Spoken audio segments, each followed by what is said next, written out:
పుట్టి పెరిగింది అక్కడే కదా! యాహ్! ఎందుకని హైదరాబాద్‌కి షిఫ్ట్ అవ్వడం జరిగింది? నిజానికి నేను అక్కడ చదివి, పుట్టి పెరిగింది, స్టడీ అంతా అయిపోయిన తర్వాత వైజాగ్‌లో జాబ్ చేశాను. హ్మ్. సో, నాకు చిన్నప్పటి నుంచి నాకు ఈ ఫీలింగ్స్ ఉన్నాయని నాకు తెలుసు. హ్మ్. సో, దాన్ని కంట్రోల్ చేసుకుంటూ ఫ్యామిలీకి భయపడి, ఫ్రెండ్స్‌కి భయపడి అలా ఆగిపోయా.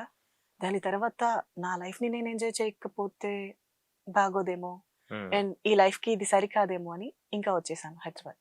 సో, అప్పుడు ఎన్ని ఇయర్స్ మీరు ఈ నా ట్రాన్స్‌గా మారడానికి ఎన్ని ఇయర్స్? ఐ ఎన్ని ఇయర్స్? థింక్ 16, 17 ఇయర్స్ ఉంటాయి నాకప్పుడు. అప్పుడు. అంతకుముందు మీకు ఆ ఫీలింగ్స్, ఆ హార్మోన్స్ అన్నీ మీకు యాహ్! తెలుసు. ఇంట్లో వాళ్ళకి తెలుసా?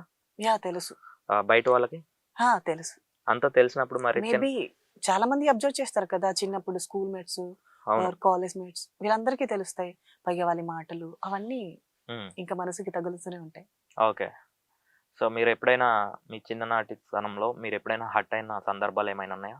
నిజానికి అలా ఏం లేదు. సో, చిన్నప్పటి నుంచి ఇప్పటి వరకు నేను ఎవరి దగ్గర హేళనగా తీసుకునే మాటలు హ్మ్. పడల. మేబీ ఆ టైంలో నాకు మరీ అంత ఊహ తెలియకపోవచ్చు. వాళ్ళ ఓకే. మాటల్ని నేనంత నెగెటివ్‌గా తీసుకోలే. హ్మ్. So, okay. 5 ఇయర్స్ అవుతుంది గదా! హైదరాబాద్‌కొచ్చి. 5 ఇయర్స్‌లో మీరు ఏమన్నా జాబ్ చేస్తున్నారా? లేకపోతే ఏం చేస్తున్నారు? లేదు ఈ కమ్యూనిటీలోకి వచ్చాక వీళ్ళ వృత్తిలోనే ఉంటున్నా. ఓకే. భిక్షాటన? భిక్షాటన ఆర్ పరంపర వృత్తులుంటాయి కదా! ఓకే. వాటిలో ఓకే. సో, మీతో అందరూ ఉండే అంటే బయట వాళ్ళతో మీరుండే విధానం ఎట్లా ఉంటది? ఒక ఫ్రెండ్లీగా ఉంటదా? ఎట్లా నేను మూవ్ ఆన్ అవుతారు? ఎవరితోనైనా చాలా ఫ్రెండ్లీగా ఉంటా. హ్మ్. 24 అవర్స్ నవ్వుతూనే ఉంటా. ఓకే. నాకు అంత ఈజీగా కోపం రాదు. ఆ! వచ్చినా కంట్రోల్ చేసుకుంటా. ఓకే. ఓకే. పాజిటివ్‌గానే ఉంటా ఎప్పుడు. ఓకే.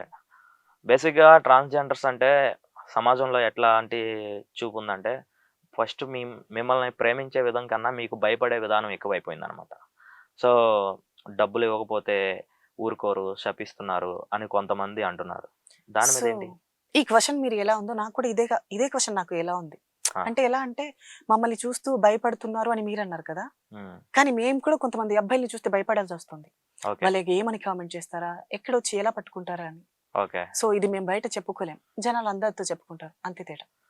సో సో, దీనికి రీజన్ పైగా మేమేమంత దౌర్జన్యంగా ఎవ్వరితోనూ ఉండం.